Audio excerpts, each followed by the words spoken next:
We are now at the World Senior High Technical School, which has a student population of a little over 1,400 students. Majority of these students, their survival actually depends on this dining hall. And so we are right here to speak to the students and then to know the effect about this imminent shortage of food, of what impact, of what effect is really going to have on them. The alarm bells at the World Senior High Technical School fixed on the rooftop of one of the classes sounded for about 30 seconds and followed with announcement for supper. It's time for supper. The students responded and went into the dining hall in droves, already aware of the imminent food shortage at the school. Since the food have been shortage, we have been suffering from our school. Even our study is not going normal.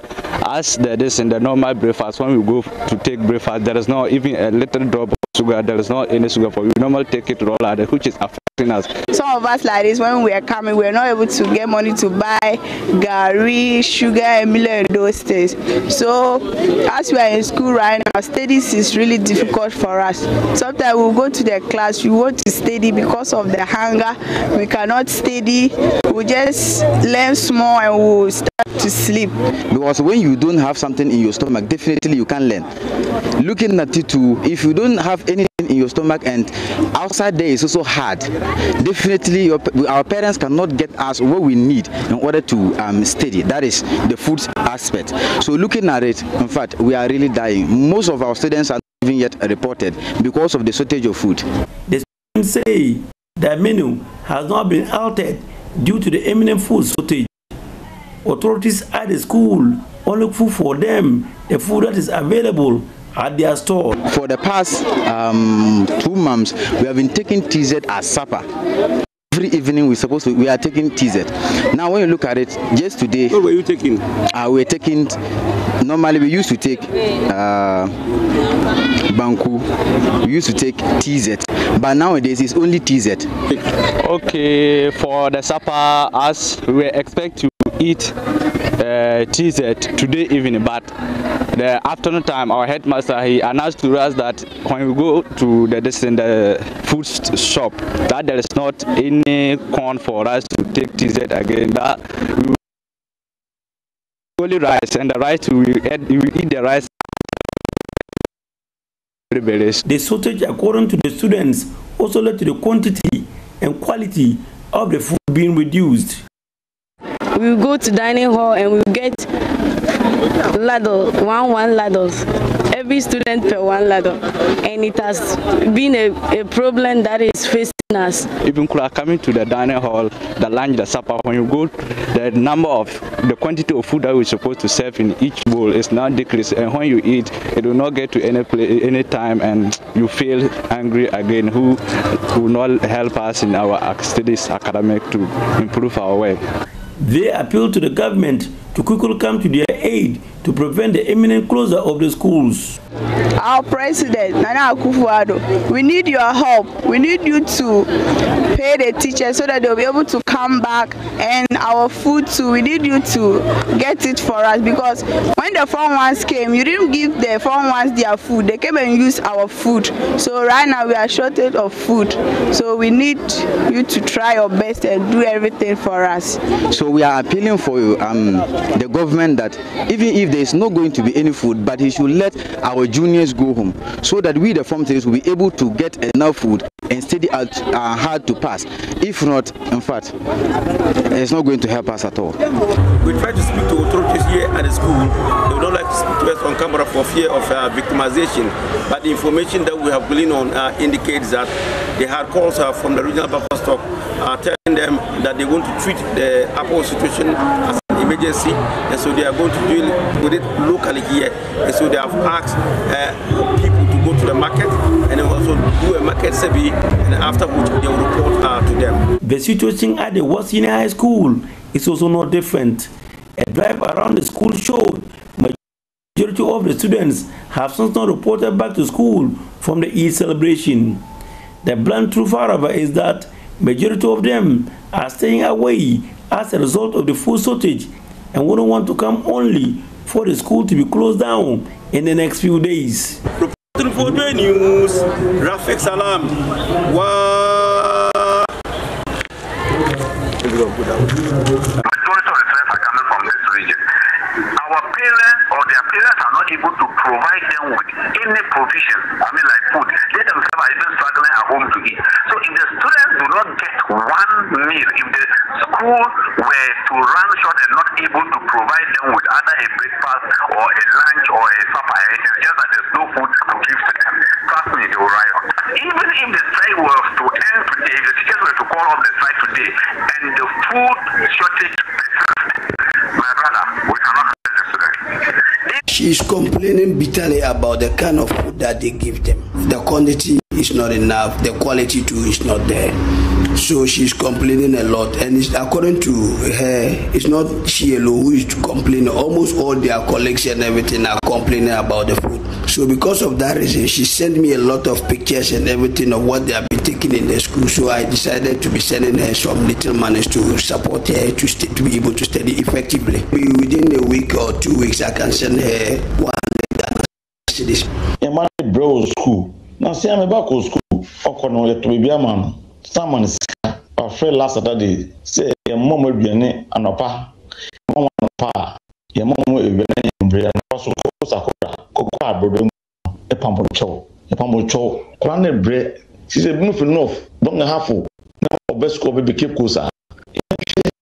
My daughter is in one of the senior high school in the Volta region. And on Saturday, she called that for the whole day, they didn't cook for them. The kitchen was closed. The teachers also went on strike. There's nobody on the compound. They were there alone, hungry. The way the situation was, I felt no. She has to come back. So I called that she should come back, and I sent money to her, and she's back at home now with me. Many of the schools even had their own school farms. They used to grow maize themselves. Some of them even produced enough to sell to augment the finances of their schools. They used to run poultry farms and were able to supply eggs to their students. Apart from giving the children some practical experience in agriculture, it also helped the schools to feed the children well.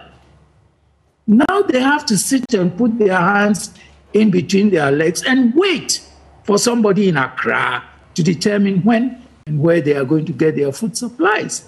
And that's what is causing all this.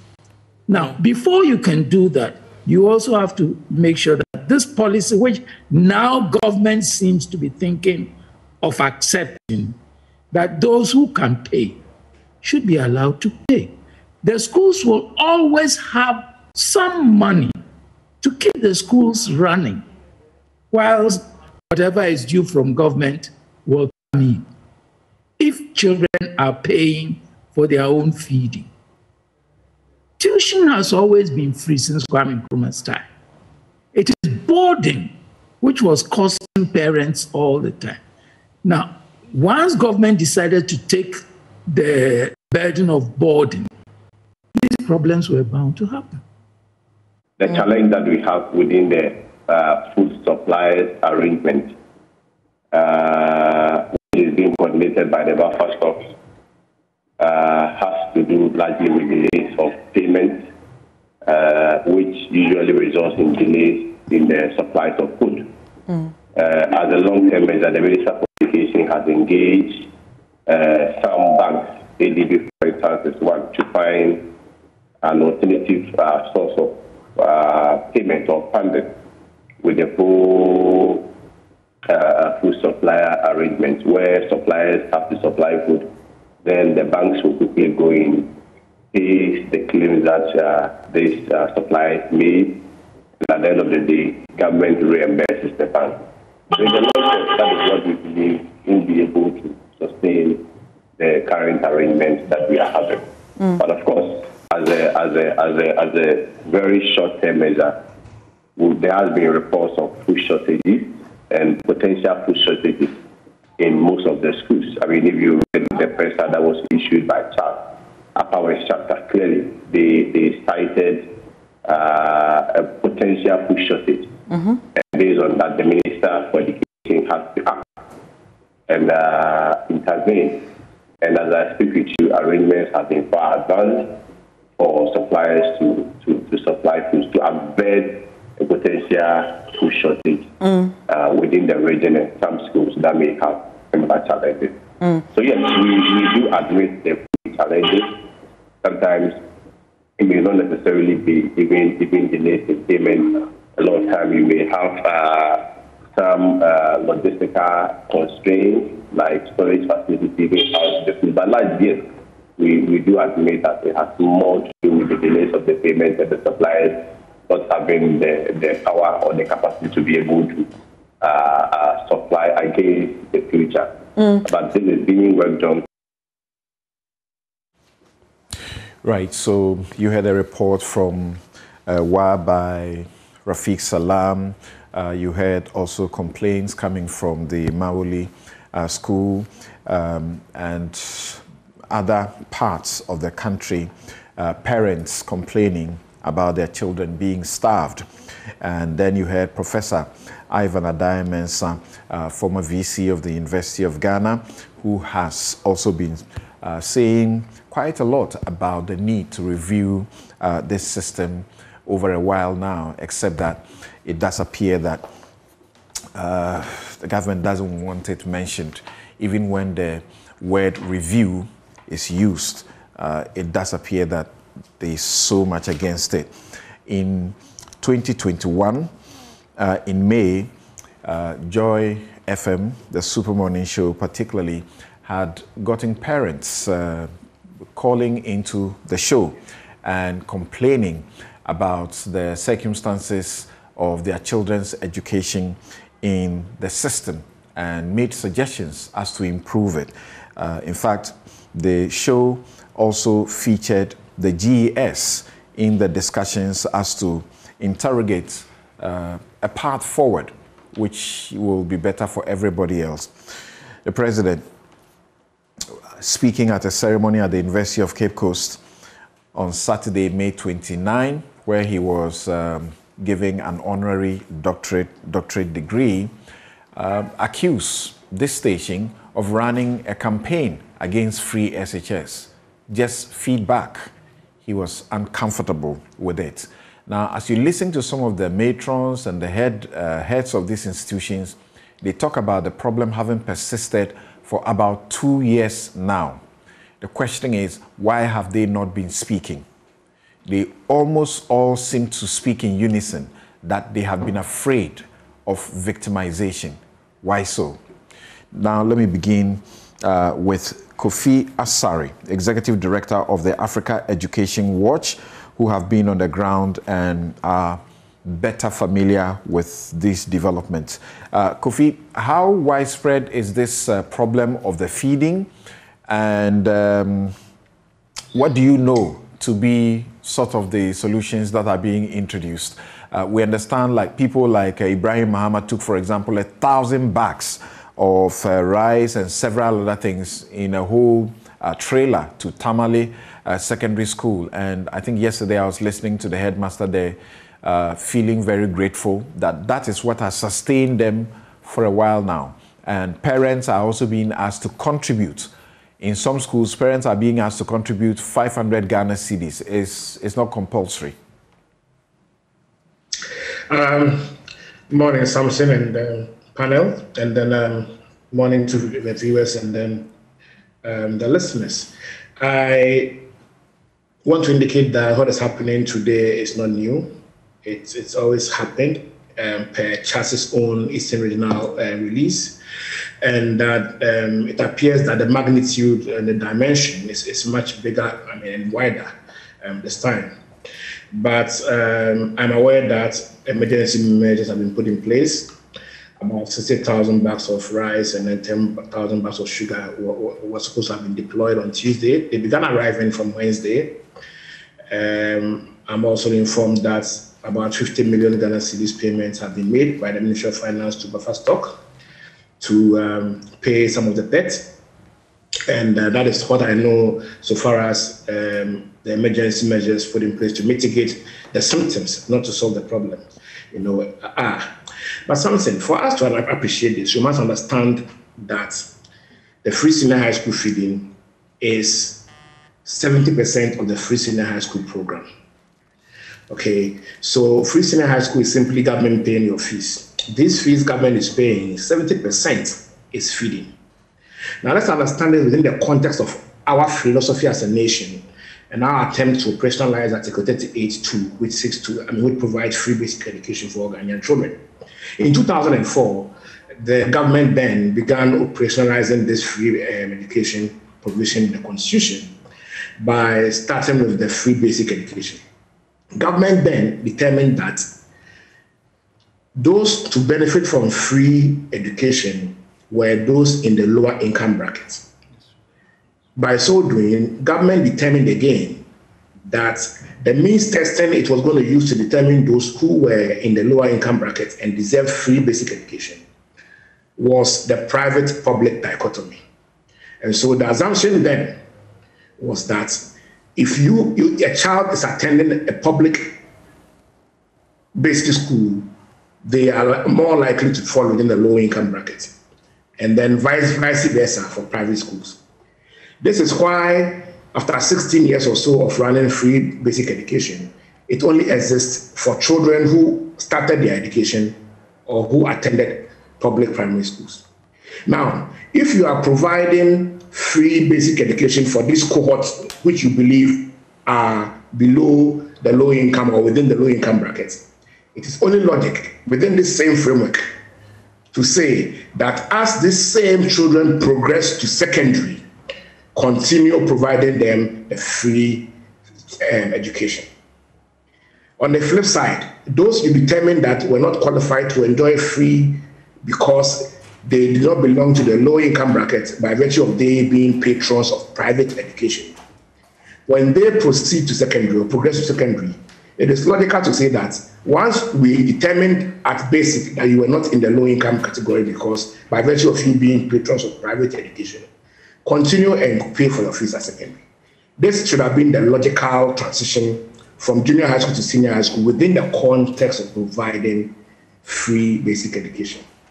Unfortunately, we had a situation where when we go to secondary education, we decided that even though these cohorts that entered basic have now gotten to secondary, and they are the ones we know that belong to the lower income bracket, we decided to make it wholesale free to include those from the private school brackets. What that happens normally in policy management, you should rather look at that to be the end. Let's start with those we know are in the low income bracket per our definition of economically vulnerable children at the basic level. And then let's give them the free education at secondary level. When it gets to the point where the state believes it has enough resources to extend it to cover the private school students, we do so. Unfortunately, we started ours from the end. We gave it to everybody. And then since then, we've been struggling because we are spending about 1.3 to 1.4 billion a year in feeding the children of both rich people and poor people.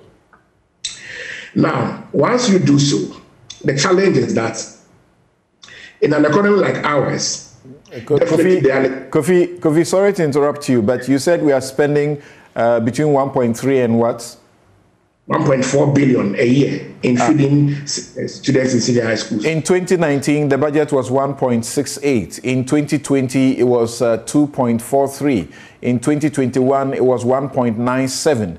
And then this year is 2.3. So the figure you are quoting is less. Out of the 2.3, 70% is just feeding. There are other aspects of the bill, uniforms, school cloth, exercise books, etc., etc. Feeding alone is about 70%. Okay. So because of our economic situation, because there are liquidity issues, what is happening is that the Ministry of Finance is unable to raise funds to fund this 1.3, to fund both the feeding and the non-feeding aspects. So fund delay is normal. Now, whilst fund delays for other aspects of the budget, or the free senior school budget can be managed, those affecting feeding can hardly be managed because the children are in boarding houses. So the delay in funding has caused suppliers who say their funds have been locked up, for some being owed as far back as September last year. Their funds have been locked up, so they don't have money to keep supplying a particular school or a particular group of schools. When that happens, what you will experience is that even though invoices would have been issued to suppliers, they will not be able to supply the goods at all, or when they supply, you find that they undersupply. And if you read the CHAS statement, the Eastern Region CHAS statement, they indicated that they are signing for 100 kg bags maize, even though the actual quantity per the scale that Stock has given to them is 60 kg. So it means that suppliers are undersupplying. So even when they supply on time, because they are supplying between 20 to 40% under the actual supply, the students will still suffer reduction in rations. The portions of food given them will reduce. And then also you will have shortages, even though they supplied on time. But in our case, they are not supplying on time because they are owed about 400 million Ghana cedis. And then when they supply, they are compelled to undersupply. That is the situation we have on our hands now. And until we begin to look at certain options to help ease the burden of government, it will be challenging for the education sector to show that discourse. I'm saying so because we all know that, for example, look at GET Fund. GET Fund is the largest fund in the education sector. Last year, less than 50% of allocated GET funds was actually disbursed. Less than 50%. It means that there's a serious liquidity issue in the sector. And so, in the midst of all these severe, liquidity constraints, one option available to government, if government is actually committed to looking at this issue holistically, is that parents can reduce this burden by one. For example, if we ask parents of the private school students I started my narrative with to pay their free senior high school fees, and how much are they going to pay? The average free senior high school fees government is paying is 1,500 Ghana cedis for a whole year. That is the average. 1,500 Ghana cedis for the whole year. It is more than the average junior high school fees in a year. So if we ask those parents who came from the private sector to pay their 1,500 Ghana cedis a whole year as free senior high school fees, what will happen is that government will save 520 million Ghana cedis, free 520 million Ghana cedis to support what we are now struggling to finance. Because now, if Ministry of Finance had 400 million Ghana cedis, the feeding problem would have been solved. So that option alone would free 520 million Ghana cedis. That's about 40% of the entire feeding budget of free senior high school. And that will be a significant release. It will make sure that, as Professor Diamond has said, as government investment delays, there will be some money at the school level to ensure that nothing like food shortages occur. Another option government has, option 2, is to look at cost optimization. And I've seen optimization in the IMF's documentation. We can reduce certain cost lines and still maintain the value of the policy. What the value of the policy? To ensure that the poor and marginalized and vulnerable are not denied of secondary education on the basis of fees or cost. How can we do that? Let's look at some of the items. If you put together school uniforms, school cloth, PE kits, and exercise books, all these 4 items are actually bought by parents when the students are in basic school, even in the public schools. Okay? And let me indicate that even in public basic schools, they don't have free exercise books. They don't have free uniforms, even in public basic schools. Even in the 75 deprived districts in Ghana, where poverty is endemic, they don't have free school uniforms and they don't have free exercise books. Now, these are available at the secondary school for free. If we take these 4 items out alone, in a year, government will save 160 million Ghana cedis. And so, cost optimization is one area we can look at. Reducing costs without necessarily affecting the value of the free senior high school program. And then secondly, asking parents who on the basis of their patronage of private education from a basic level to continue to pay 1,500 Ghana cedis a whole year, not a term. And that includes the cost of feeding. So that Ghana government can have 520 million every year to support the free senior school budget. These are the two options available for government to consider if it is really minded. Thank you. They sound reasonable and forward-looking. Let me go to Kofi Bentil, and strategically because of Imani Africa, and when the program was started or was being debated to be started, they had a lot to say, especially in the area of the funding. But much earlier, was it the second attempt of Nana Akufo-Addo to become president, he gave an interview to the BBC and the question came up about cost. I remember how much time we spent on Newsfile debating that issue. Let's listen to him briefly. You, for example, have offered free secondary schooling for all Ghanaians. A promise you say you absolutely will deliver in 4 years in power. Absolutely. Have you costed it? How much will it cost? The costing is being done. I mean, very, very soon we will be in a position. You can't make a promise like that. No. Very soon we're going to be putting it out. You don't know how much. I do know, but I prefer to tell the Ghanaian people directly before I tell you. Many of them can't talk. You can tell me. It doesn't matter. I would prefer to make that statement to the people of Ghana directly first, as to the cost. And any so you do know the cost? Oh, we do, and we have a very good idea how also we're going to finance it. Well, you're obviously not going to give me the figures, but just tell me how you're going to pay for it, because it's clearly going to be a very great cost. You've got to train the teachers, you've got to build new schools. All of that has been adequately costed, and we believe that, first of all, the new revenues will help, more efficient management of what we have now, growth in the Ghanaian economy. These are the three sources which are going to enable us to fulfill that promise. And it's a promise that has been solemnly made to the Ghanaian people, and is going to be solemnly kept, not because it's a campaign promise, but because it is a necessity for the future of our country, to educate all our young people, and not to acquiesce in a situation whereby only segments of the community that have some money are able to educate their children. It's an interesting point. It's a major issue of human capital development. Indeed. And if we do not make the effort to achieve that, the development paradigm that we want to achieve is going to be very difficult for us to do. Right, so Kofi Bentil, and I remember after this interview, Nana Kumia was on this show, and he suggested, well, they are trying to cost it, they are now trying to do some things. It was very clear that the president, didn't have the maths. He evaded the questioning, the figures, very, if you like, intelligently.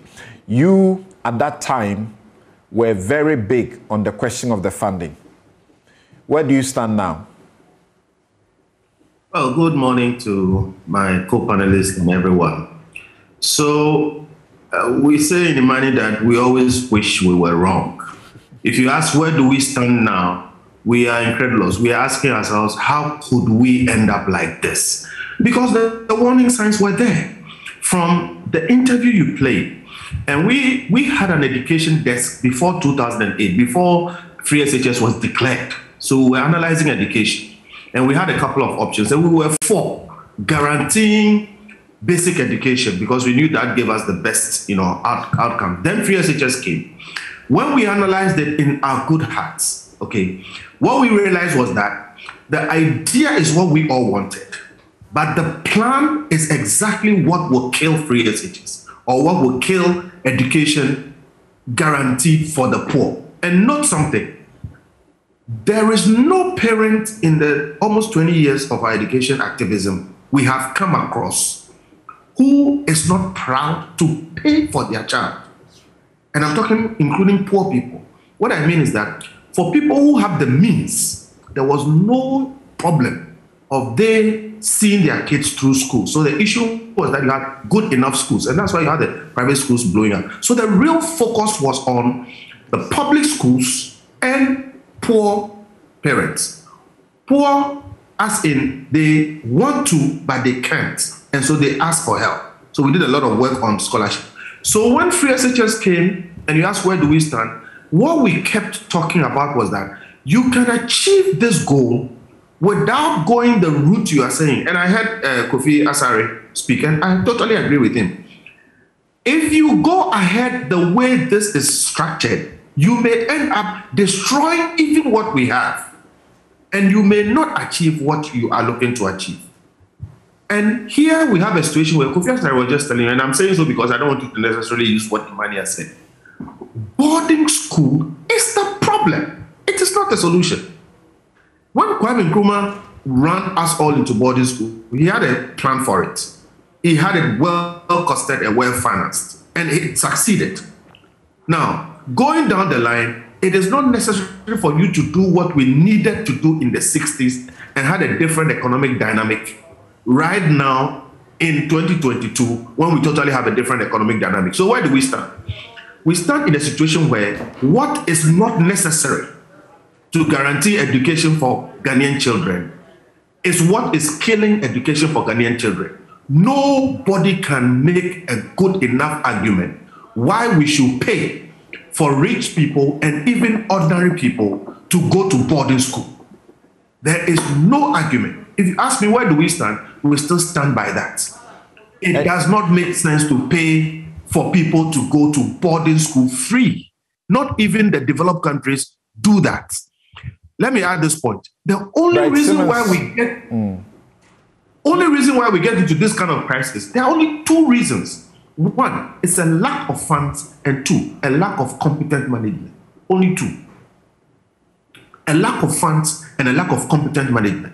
And most of it has to do with what Kofi Asare was saying. It has to do with the boarding school dynamic, which has to do with housing people and feeding them. That's 90% of boarding school.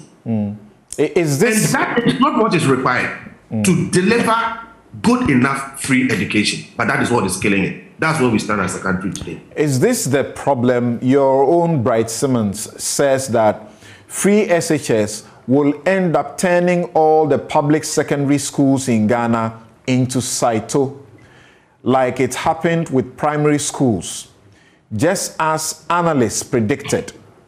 But it has become Ghana's version of the UK's NHS. No one can touch it. Politicians can only compete on who will invest more into it. We came to that conclusion about 5 or so years ago. And we came to that conclusion after analyzing what happened to the primary schools. We have professors in this country today. We have very learned people in this country today who went to public schools, what we now call Saito. There was a time around the 70s that the governments took it over with the same arguments as free SHS. And when the governments and GS and Co took it over, they proceeded on a certain line. At the end of the day, you had what we call elite flight and abandonment. When you say elite flight and abandonment, what we mean is that schools usually thrive when you have parents, teachers, and co invested in it and continue to work at it, like the old students network you see.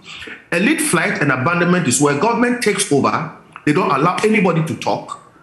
Parent-teacher associations are sidelined. Old students are sidelined. Government decides to do everything. I'll do textbooks. I'll do food. I'll do this. It happened to the public primary schools. What happened is that then the elites, even teachers, took their children from the primary schools and took them to so-called international schools we all went to. Now, the point is, we studied that across two decades. And we realized that after the elite flight, nobody was talking about primary schools anymore. Everybody was just paying money and sending their kids there. So it was left to maybe the poor and people who may not have a big voice. And then abandonment happened because then nobody cared what happened to them. At the end of the day, we got what we call Saito in the primary or public primary school sector, which all of us are running away from. And we made that point. And if you remember, I made that point first on Newsfile, and later I made it again also on Newsfile and said something that in every country, there are elite schools. In other places, they call them the Ivy Leagues. I'm not talking about Ivy Leagues as a university. These are secondary schools. And it is not a bad thing that there are elite schools. What is bad is that we proceed on a certain path and reduce all our schools, elite and other schools, to the same level on the ground. So Bright is right. And I'm explaining because we didn't wake up and come to this conclusion. If what is going on continues to go on, you are going to have elite flight and abandonment. People will just leave this place, not talk about it anymore. And mind you, we are spending a lot of money still in the primary public school system. And they are delivering very poor results. In some schools, they are getting 0 passes. Note that they are the people who have trained teachers. Some of these private schools don't have trained teachers, but they are delivering better outputs and outcomes. So look, again, we are sounding a warning. Where we are now, Imani is not gloating. Our worry is that if you don't listen to us, listen to Kofi Asare. If you don't listen to us, listen to Ken Oforiatta. If you don't listen to us, listen to every analyst who has looked at free SHS. Our worry is that the things that we said are happening. And like I said, there's only 2 things. If you have the money, you should be able to buy food and house kids, even in boarding school. So here's a problem where we don't have the money. We said that it will become a financial problem. If you have the management, you should be able to plan feeding and housing because it is something that is static. You know, you eat 3 times a day. You know, people go to bed every night. You should be able to plan it. If you cannot plan it, it's gross incompetence or you just don't know what you're doing. So look, if we can't do it or we don't want to do it, let us dial back. What we need to do is guarantee that kids will get an education. To get an education, if you go to the US, they don't have to go to boarding school. If you go to the UK, they don't have to go to boarding school. Go to Finland, go to everywhere else. The state that does not pay for people to go to boarding schools. If you want to go to boarding school, go to boarding school. So we really need to dial back and look at this because those who have the means to pay will always make sure their kids are educated. This kind of mess is going to hurt the poor more than anybody. Interesting. Thank you, Kofi Bentil. And let me start by saying a special welcome to Professor Bafo Ajimandria, former UN Senior Governance Advisor. I believe that there's a governance issue, that angle that you can look at. And I'm not seeking to sort of limit you as to what you can talk about. But will there not be a difficulty in doing the segregation or segmentation, looking for those who are poor and need, support? Then we say these people can afford, so they should go ahead and afford. Even though Kofi Asare and Bentil agrees, give us a certain structure that appears to be reasonable, that can be relied on to do the kind of separation or segmentation that Ken Oforiatta initially was suggesting. Some will say that thing is more difficult than finding out who can benefit from LEAP. The government has been successful in determining who deserves LEAP. Well, Samson, good morning to you, and indulge me for a few minutes to express my personal admiration for the work you do. It's my first time appearing on this very powerful platform, and I'm very honored indeed. So, thank you. And any issue that you bring to the table certainly goes right to the heart of our efforts to make this country a better country. Now, listening to my very good friends, Kofi Bentil and Kofi Asare, in the earlier comments, and your own question that you put to me, I want to distill this whole conversation. Governance is my forte, as you know.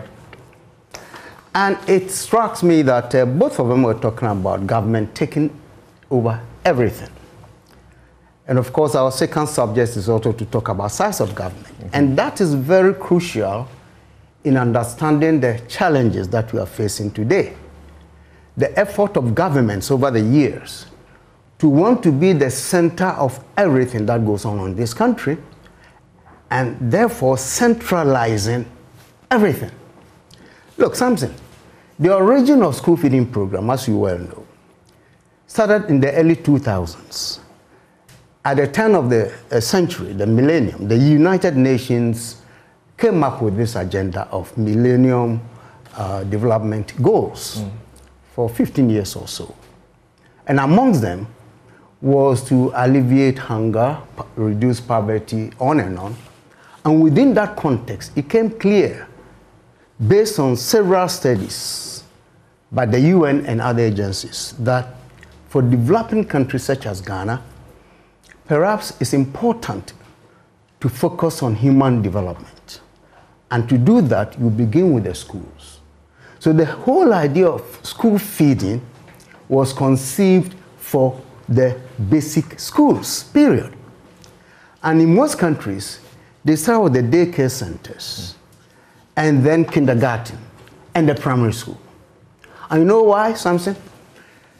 Studies confirm that the critical period of developing your cognitive powers, your brain, is the first 1,000 days after birth.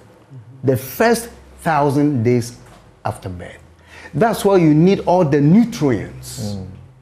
And you've got to be taken care to be able to develop that. So this is at the basis of this discussion about school feeding program.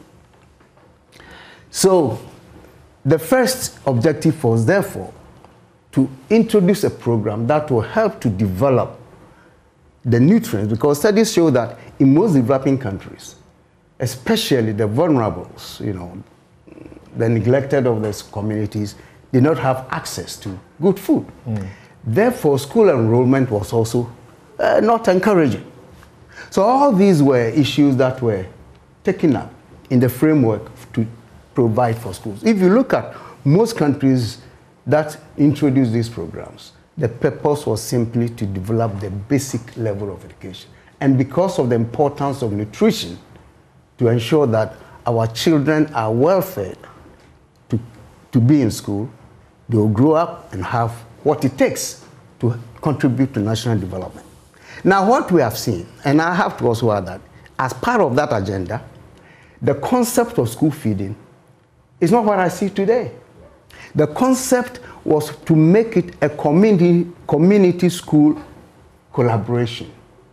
If you ever listen to one of the original proponents, in fact, the first administrator of the school feeding program, the late Dr.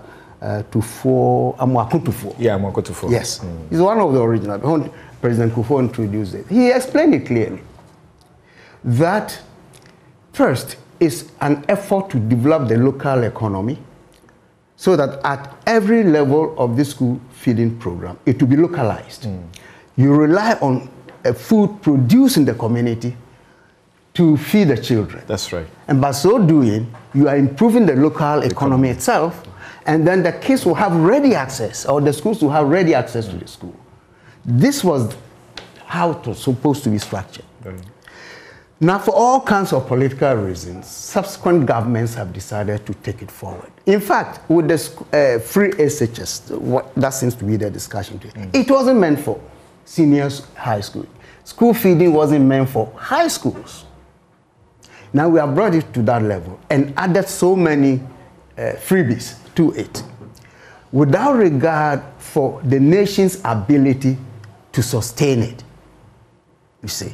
So if you know, in the campaigns, in the heat of the campaigns, there were even talks about extending the free thing to the universities. I was going to say that. And the parties were about competing for that. But we can do it. We have a lot of money. Okay. I don't know we have a lot of money for that. Yes, okay. No money for it. You see, but you see, if you go that route, that it means that we are depriving parents of the critical responsibilities every parent should have for their children. So if we are going to create a system where after you give birth, you just lay back, the government takes care of your kid from kindergarten to primary school to high school to the university. The government is providing the shoes, the uniforms, the food, everything. So what's the responsibility of parents? See, these are critical things we have to look at. So for me, what we need to be looking at, the governance aspects of it, is how we restructure the school feeding program away from the centralized system that we have to the localities. And in fact, when we come to discuss governance on the second subject, I guess we can expand on this. How we bring governance to the local levels. Government has taken upon itself to be the only provider of everything that we need in our life. That is totally wrong. You don't have it in capitalist systems. You don't even have it in the so-called communist systems in China. Okay? That's one of the concerns of Professor Ivan Adaiman. And I agree with him very much. The community ownership. Precisely. And that was the concept, original concept of school feeding was to be owned by the communities. That's why I refer to the idea of communities growing their own crops and feeding the schools. So you create a job for local caterers, you create a job for farmers because their produce will be readily, on the market, and so on and so forth. And Thompson, now when we are looking for good practices, you don't have to go too far away from Africa. Go to Rwanda, how they have managed their school feeding system. They started with 1 egg a week for the school children. And by so doing, they empowered the local poultry industry. And once that industry began to thrive, they increased it to 2 eggs a week. And now, as I speak to you, 3 eggs a week for every school child in Rwanda. And the program is helping them. Okay? So when I refer to the first 1,000 days of birth, these are the kinds of micronutrients that you need, and that Rwanda is showing the way. So I'm saying that the central government doesn't have to take upon itself to be the sole supplier of everything in this country. And I think the way we are managing our educational system, we are producing students who come out empty-headed. And in fact, if you talk to many employers these days, you realize that they are disappointed with even people with triple master's degrees. We are producing them like in a factory without any content. Yeah. So I guess my point is that we need to look at how we govern this particular policy. But the sad thing for me is, in Ghana, it seems like whenever we touch gold, somewhere on the line, it becomes brass, if not dead wood. Because the idea is excellent. We should be able to feed our kids. In fact, at the basic level, maybe we don't even have to segregate. Now, coming to your point about discriminating against who can afford and all that, you can do that. We have census every 10 years, and the statistical services produce wealth of knowledge about ourselves. We can isolate the deprived areas easily, as they do. Then if we're able to straighten up our tax systems, as I think through digitization we are gradually getting there, you can know who amongst the various parents have the means to pay and not to pay, because your tax report would indicate who is qualified and who is not. So there's a system to do that. Maybe we are not there yet. But for now, I think it's very important for government to rethink this whole idea of freebies for everybody. It will not work. Both the NPP promised it and the NDC. Both parties promised the free education. As you rightly said, some were even talking about free university and uniform. I support it. That's fine. You should support it. And if we can preserve our resources for that, I have no problem with that. But the danger is that most things that are run by governments around the world are not efficient. And if you come to Ghana or Africa generally, where corruption is embedded in all the systems that we have, you can easily see how that system will be corrupted. And in the end, the results that you look for will not come to you. So I think this whole notion of school feeding, first I'm suggesting that we should go back to the drawing board and reduce it, make sure the bottom of the ladder is where the focus is in terms of our children who really need good food to develop their capacities. And then gradually we can do the discrimination, as you said, for those who can afford to pay, and those who cannot, the state can take responsibility for them. Thank you very much. You've just been listening to Professor Bafo Ajmandria, former senior governance advisor, UN senior governance advisor. Now, Martin comes on with what he believes is the fact that we actually have what it takes. President Akufo-Addo, when he was being interviewed in that BBC encounter many years ago, has spoken about 3 sources. He said new wealth, that was the oil wealth. He spoke about growth of the economy and then competent management of the economy. On that head, he was talking about corruption that was eating away our wealth and for which we could not afford it. At the moment, it is less than 1 cedi per meal. And the budget for the senior high schools for this year is just a little over 2 billion. That's 2.3 billion. And like Kofi Asare explains to us, 70% of that will go into the feeding. That is not enough, and yet it is not available. There are those who have been campaigning for the feeding fee to be increased. The government has been very clear, it can't afford it. That is true. Martin. Yes. Okay, Sam, so you've made a point. So it's, I mean, we really can afford it over and over. That's afford free SHS and go to free university. That's it, and you've said it. The problem is our corruption. It's not that we don't have money. We do, but a few who are in charge of the system are taking everything for themselves. That is where the problem really is. So with all this energy, I think we should look at the systems. What are we going to do to fight corruption so that we can free up this money to fund free SHS? You saw the Auditor General's report. Occupy Ghana made portions of it showing that from 2016 to 2020, we lost about 48 billion. It's 47 billion, 900 and something thousand. So let's just call it 48 billion so that it's easy. 2016 to 2020. How much of this have we recovered? The Mlevo came and started recovering some. In actual fact, President Mahama said one of the first things the Mlevo did, yes, was to stop a $1 billion theft. $1 billion public officers were going to steal. They were just going to steal it. You remember the case that took Ejaku off office? About $850 million. The Ameri deal. $850 million case. You see, if it hadn't come out, it was going under. So please, corruption is our biggest problem. It's not free SHS. If we tackle corruption, there will be too much money, too much available, too much. And that's how come the president was confident that there's money. The only thing we didn't know is that at that time, he didn't know that he didn't have what it takes to fight corruption.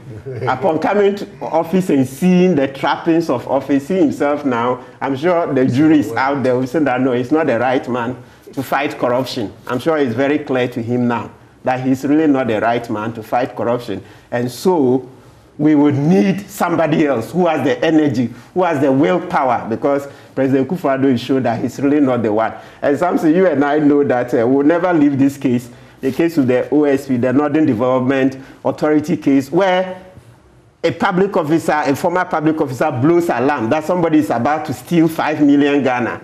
And for 5 months, the president doesn't do anything.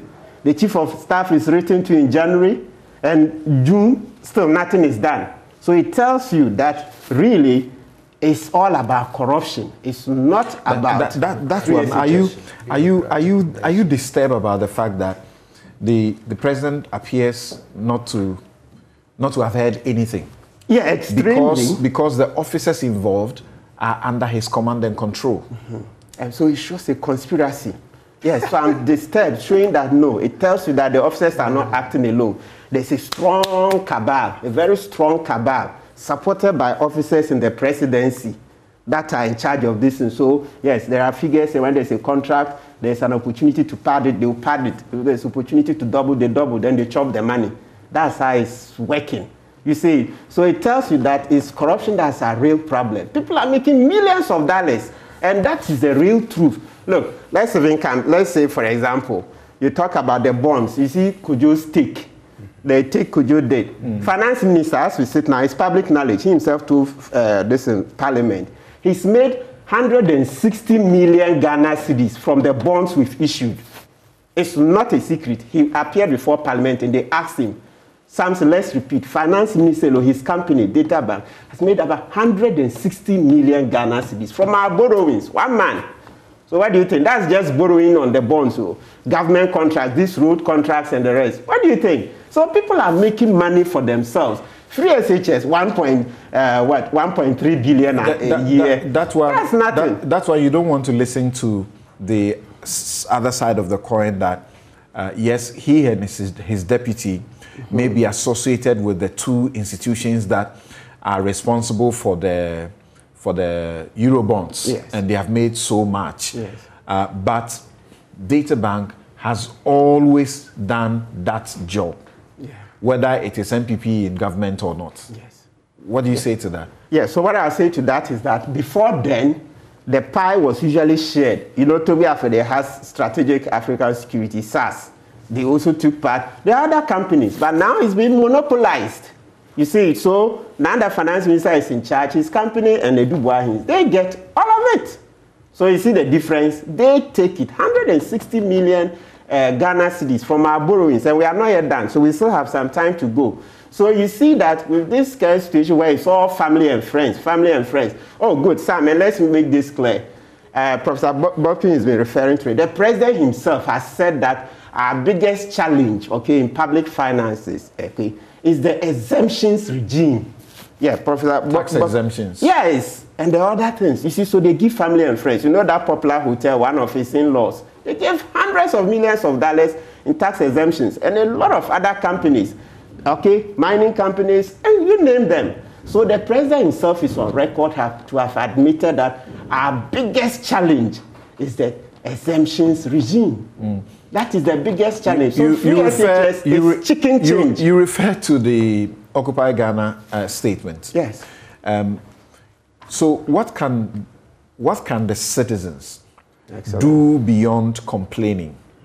That Domelevo was able to, on the back of the judgment that Occupy Ghana got from the Supreme Court, yes, was able to issue disallowances and surcharges, mm-hmm, and was able to retrieve in excess of how much? 500 million to the state. Mm-hmm.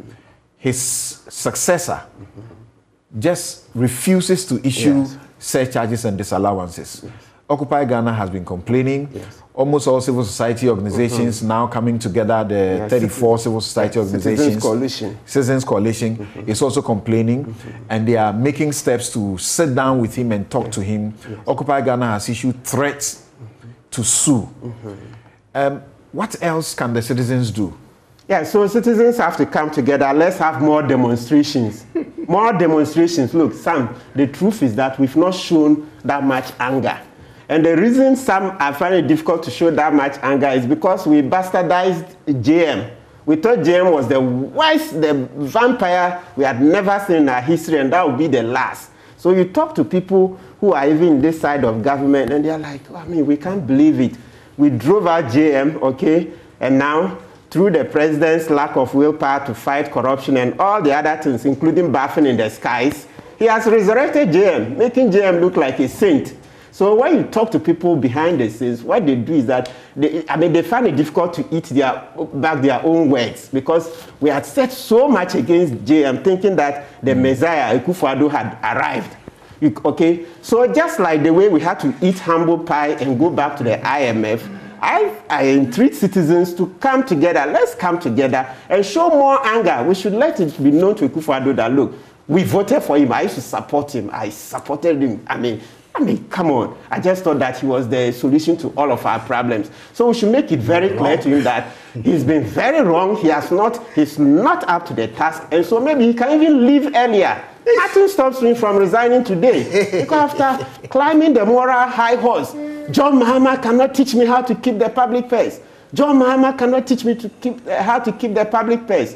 Today, of course, I'm sure the jury is out. We can compare. Okay? So it's public anger that we have to show. Those who are thinking that by coming out to show public anger, they are strengthening John Mahama. Look, don't look at it that way. It's not automatic that if we boot Akufo-Addo out, John Mahama should automatically come in. No, something else can happen. We call it shaking the kaleidoscope. You shake it. We don't know what will come out. Maybe a Messiah could come out different from John Mahama. So your problem is that we should not be even be talking about restructuring free SHS, the feeding, all of that, because it's a money problem. But we should be talking about the fact that we have the money, except that it's being stolen. So exactly, thievery. You remember Gabi's favorite phrase, sole sourcing is what? Thievery. And today, we've sole sourced and given Ajay over how many? Over 32 million, that's the last tranche. And before that, we had given him money, the Cathedral project, right? So the sole sourcing still has the same meaning, which is thievery. So if Gabi Ochedaku believes that sole sourcing is thievery, and today his people are doing thievery, what do? We have to stop them as thieves. You have to stop the thievery. That's the answer. Of course, every system needs change. Okay, so I agree that looking at the education ministry, they can look at how to, restructure the free SHS, but it must continue as free, and we can extend it to the universities once we reduce the thievery. Kofi Bento wants to make a quick intervention. Kofi, I don't know, before the intervention you make, do you subscribe to the way Martin is looking at all of this, that it comes down to corruption? He's looking at the president's, lack of willpower to fight corruption and this family and friends things we've been talking about. In 2016, the president put up a tweet, and he said, there are a few people who have prospered under this government, largely members of the president's family and his inner circle. I believe that today, when he looks at this particular tweet, I don't know what he will say. What's your reaction to Martin? So my reaction to Martin is that he is right, that the money per se is not the problem. In our analysis of free SHS, one of the first problems we identified was that they calculated the amounts needed wrongly. Now, the only issue with money is that when you calculate it wrongly, you don't do the necessary allocations. But Martin is right to the extent that if we can cure corruption, free SHS is not the problem. However, it is very far-fetched for you to expect to cure corruption before you can succeed somewhere. So if you connect the two, you have a problem. Okay. The second point is this. In our analysis, we realized that there were major other issues apart from cost. In fact, cost was one issue, and then a logistical system was another issue, and then management was the third. What it means is that if you had all the money, you will come up against the GES, the teacher unions, and just the logistical throughput. You have a situation where school feeding, for instance, like Professor said, the idea was to localize some of these things, even put them under district assemblies. We ended up importing tomato paste from Italy because the whole thing became centralized and messed up. Now, the point I want to make is, if we solved Martin's corruption and we banked all the money, you will come up against a logistical system, just food, water, and those things, and then managing teachers, teachings, textbooks, and that kind of thing. And then you have school management. School management. Now, we don't have time to discuss it, but the point I want to make is that if we take the view that money is the only problem, that's too simplistic. If we solve the money problem, you will come up against some of these other problems, and which is why we need to take a more holistic look at this thing. One of the ways is what Prof is saying. Governance is a big issue, and it has to do with decentralizing schools management down to the districts, and that is not that difficult. We've done it before.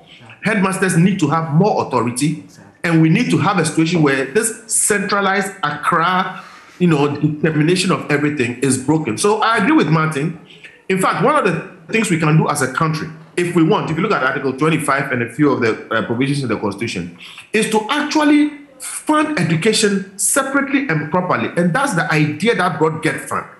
Get Fund, which today has been bastardized by poor leadership, and all that money has been collateralized, and now we are back to square one. So we need to solve those things because the money problem was solved in Get Fund, one way or the other. So Martin, you are right, that is corruption, but you come up against the issues of management, issues of logistics. We need to rethink the education system in Ghana. Thank you. Interesting. Prof, I'll come to you you will have the last say, final say on this, and then we'll take a break and come to discuss the question of governance and getting cheaper, better sized governments. Kofi Asare, what would you have to say? What would be your final quick comments about how we proceed You have already given, very clear, suggestions. I think the bigger picture is that Africa has a youthful population, and depending on how we approach socioeconomic empowerment of the youth, they become either a blessing or a national security threat. And Ghana's secondary education push, the whole African drive to ensure that we make good use of this fast-growing youthful population so that we turn them into economic usefuls than burdens.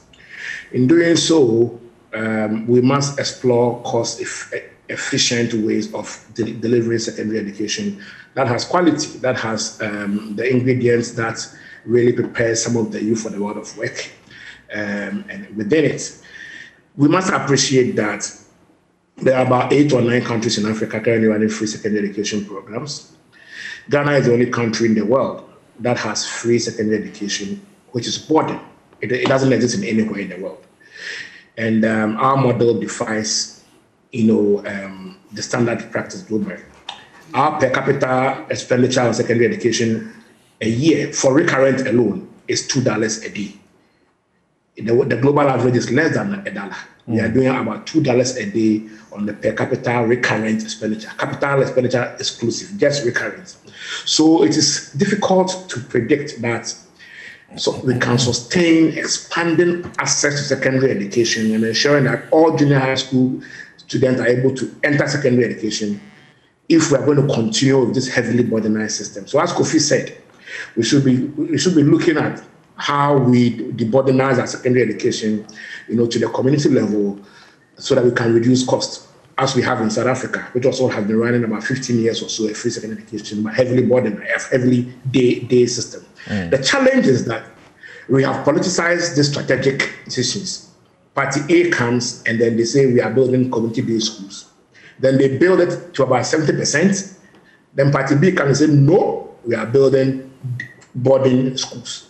So because we don't have a synergic approach to our secondary education vision, we might end up wasting resources by going boarding, 8 years boarding, then another 8 years day, and then we are throwing resources away. We need to have a plan. But I think that the best economically efficient way to expand access to secondary education is to use the day concept, because that is what I've been proving in almost every country in the world. And Ghana cannot get it. The earlier for us, the better. This will iron out the issues of cost efficiency, cost effectiveness, and value for money as we travel this long journey of secondary education. By 2030, we want to see every child that enrolls in primary school completing secondary school. Currently, about 40% are not completing secondary school. And so I think that we must look at cost efficient ways of expanding access to quality secondary education without necessarily affecting the value, and also without excluding the poor from accessing secondary education. Okay. With the emphasis that Professor Ajiman Bafodua, brings on the question about community ownership and development, an opportunity for communities, the economies of communities, where these schools are to also, boom. We have some issues.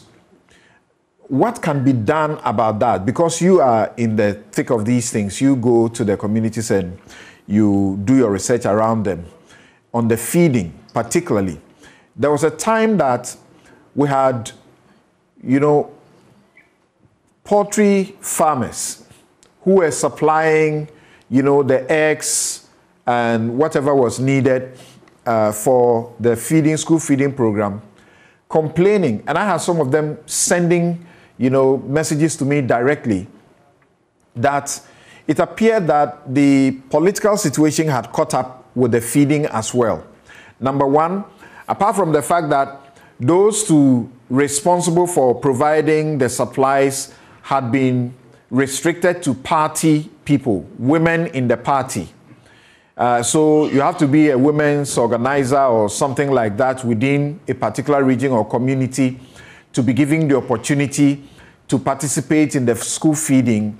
Apart from that, there was also, you know, people in Accra with money who got a contract or contracts to import like sardines from, or whatever it is, mackerel from, I think, China. And that, as it were, killed the local business, those who were supplying eggs and the rest. What do you know about that situation, and what can be done to correct that? I think what I know about the situation is what you just said. Yes, the focus is not about creating socioeconomic opportunities within the local community, but the focus mainly is to procure and feed the children. And so what Professor Baford Mandia said about the economics of the school feeding program beyond the nutrition will have to be given some prominence, especially under the Ghana school feeding program at the basic level. I must admit that in many communities, you will see many homegrown solutions. I was in Bongo MA Basic, and I saw 100%, you know, local food and beans being used to prepare a very, very nutritious meal, and I was happy.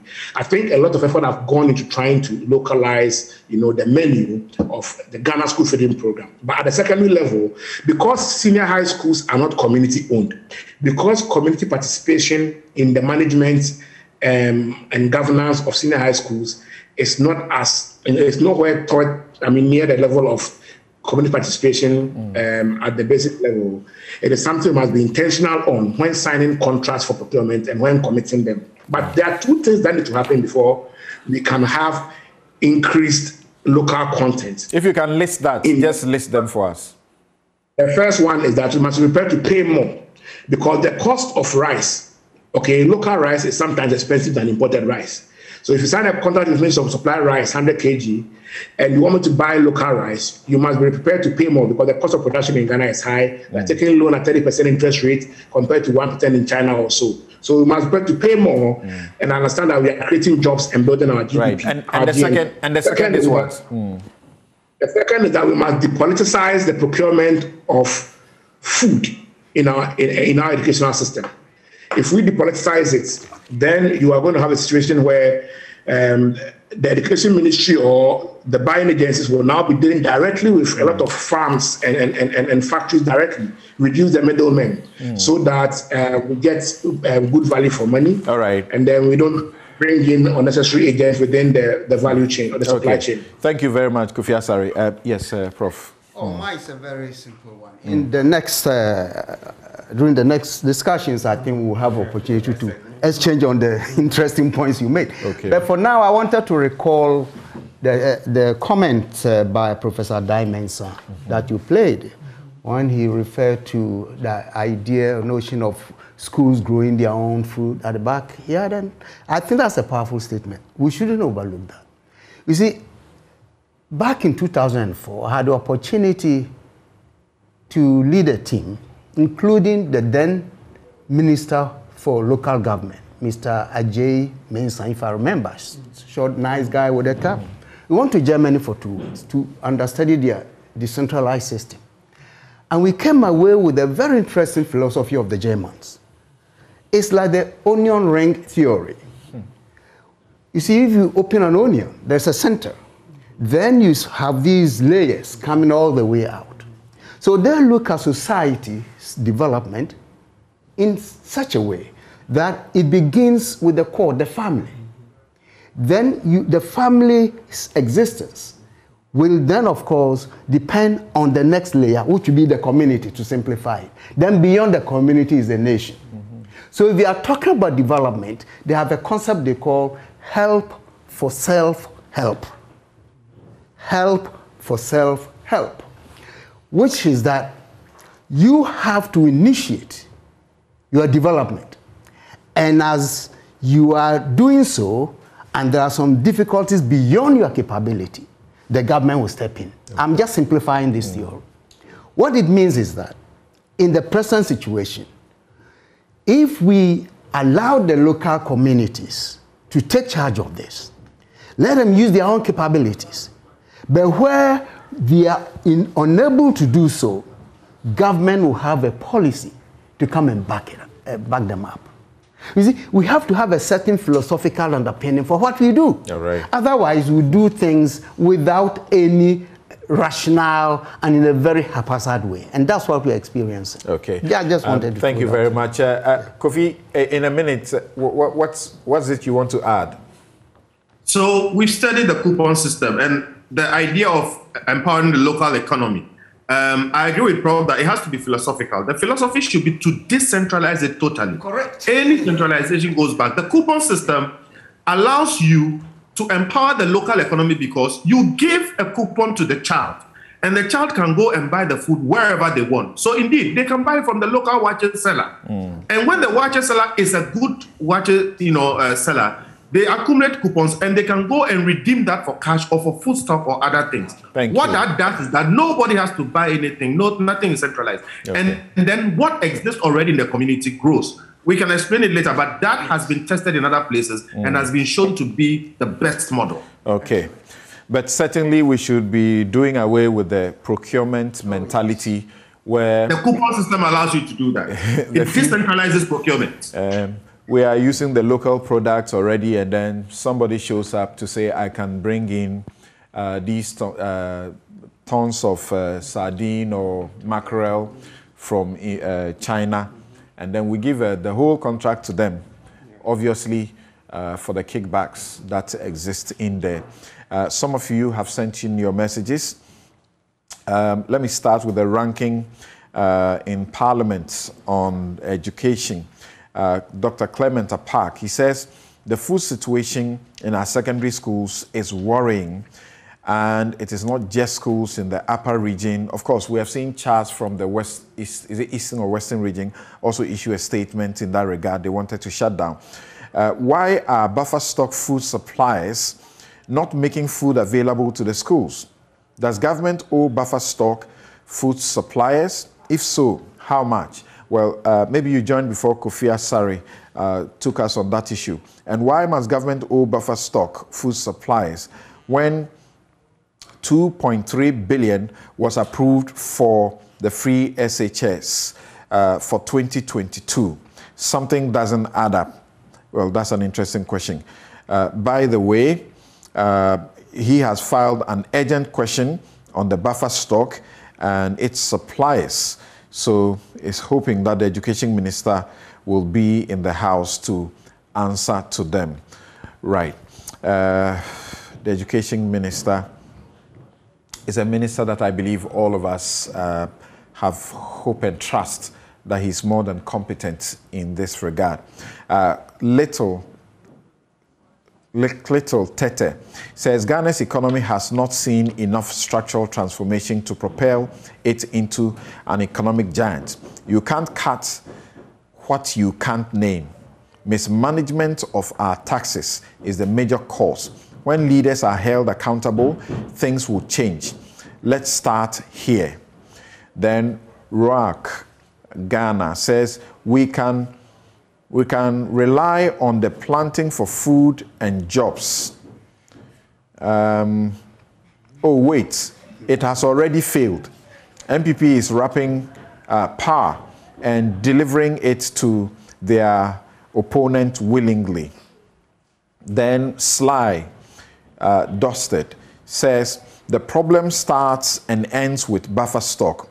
A lot of farmers have the capacity to supply buffer stock with the non-perishable goods 24/7, but contracts are always given to, quote, we all know who, unquote, with no monitoring, supervision, and accountability. This has to stop. Anlo Victor says, look no further. Newsfile should just look to the Ghana card. The solution to all of our problems is there. Indemi Song says, Ministry of Finance should disburse the funds timely every month. Nazeth Al-Hassan says, let's put politics aside and face reality. This challenge has been with us, but made worse by the introduction of political policy of free senior high school education. MB Nampoan says we have much arable lands, very good for farming. Let's farm and stop talking. And Rexford Jan says government should reduce the pressure on the boarding facilities and yes, on the boarding facilities and give priority to science and maths courses. Well, they are looking at STEM. You heard about that. They should also have a cutoff for entry into the SHS. And finally, more day students within the catchment areas must be prioritized. Thank you for those messages. And then Kwesi says, here is my question. How did school feeding become the province of the women's wings of the political parties? This is the bane of that problem. It has to be under the appropriate local district office, working with the local assembly system. And that is absolutely on point. Well, even COVID funds were distributed with party officers, and they were fighting over who got much and who didn't get much. You can't explain how that happens. COVID funds. Why? Was the party, officers in the region part of the COVID-19, fighting? Or it was the hospitals that were doing that job? We need explanation to that. If you think we have left that issue and you can get away with it. I'll read a final one from Yakubu Ibn Chambers. He says, in this country of ours, we blow hot and cold on serious issues so much. We run round in circles, expecting a miracle to common problems that face us. Be it NDC, CPP, PNC, and MPP in power, there has always been a general expectation on the government that is seated in Accra to carry the national load. There is many economic connoisseurs who can transform the economy of Ghana within a twinkling of an eye, but are sitting on the fence. Government can do it all alone and cannot do it all alone and must confess. That is from Yakubu Ibn Chambers. Thank you for your messages. We will take a break and return to look at the governance issue. Is it the case or it is not that we can run a government of 19 ministers and find a way to cut the political spending for political campaigns? Osaiche Mensa Bonsu, he's deep in there. So when he comes out to say these things about the inflated contracts that people must use as a means to build a war chest to prosecute a successful election campaign, you better believe him. If you attack us when we say it, well, I suppose you don't attack him when he says it because he's one of you. And as you are at the Accra Sports Stadium, working to elect your national officers, we hope that at this moment, the money that is being shared is coming from genuine pockets. We'll be right back.